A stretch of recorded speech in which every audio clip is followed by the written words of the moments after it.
در بند 13 بخشنامه سازمان امور اراضی کشور که مصوب 13/3 سال 96 هست، فنسکشی و احداث دیوار و نرده اطراف اراضی مزروعی به صورت مطلق و بدون هیچ استثنایی ممنوع اعلام شده بود.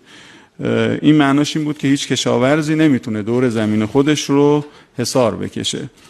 فقهای شورای نگهبان در پاسخ به شکایتی که از این بخشنامه صورت گرفته بود خب اعلام کردن اطلاق ممنوعیت فنسکشی احداث دیوار و نرده اطراف اراضی مزروعی در صورتی که مصلحت ملزمه اقتضای این ممنوعیت را نداشته باشد خلاف مواضع شرع شناخته شد. به عبارت ساده تر بخوام خدمتون عرض بکنم، ممنوعیت مطلق فنسکشی یا حصارکشی اطراف زمین‌های کشاورزی خب از نظر آقایون خلاف شرع هست.